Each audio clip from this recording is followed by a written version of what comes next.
presented by Monadik Music. कंबल में मंगल करबा Music by Roshan Kumar. Singing by Gaurav Thakur.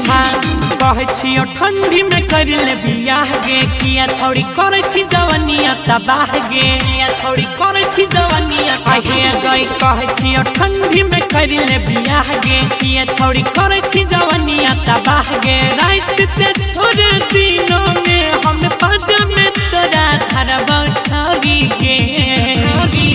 कंबल में मंगल करबा आहे गई कंबल में मंगल करबा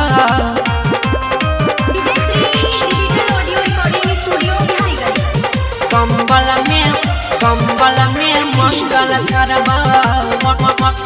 मंगल करबा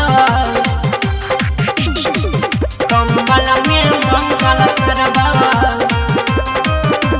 हे गई छोरे तू शरम गोरी कर देबौ गरम गोरी चढ़ली जवानी के हम कर देबौ भरम गोरी कर देबौ गे गोरी छोरे तू शरम गोरी कर देबौ गरम गोरी चढ़ली जवानी के हम कर देबौ भरम गोरी अपन जवानी के हीटर जलाई के दहिया से दहिया रगरबा छौरी के कंबल में मंगल करबा गे रानी कंबल में मंगल करबा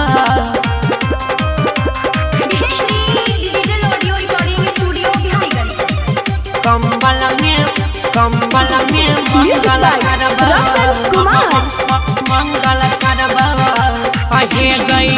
गरम छै हमर तावा लागे नहीं देबौ हवा देह के थरा थरी जैतौ होइबे जब लव के दबा होइबे जब सोइन ले नहीं गरम छै हमर तावा लागे नहीं देबौ हवा देह के थरा थरी जैतौ होइबे जब लव के दबा कह छगोरा बियाज तोरे खाती छोरिया राइटर सोनू से झगड़बा के गई कंबल में मंगल करबा गे सोना कंबल में मंगल करबा आहे गई कहे छियो ठंडी में कर ले बियाह गे किया छौड़ी करे छी जवनिया तबाह गे रात ते छोड़ दिनों में हम पाजा में तोरा धरबौ छौड़ी गे कंबल में मंगल करबा आहे गई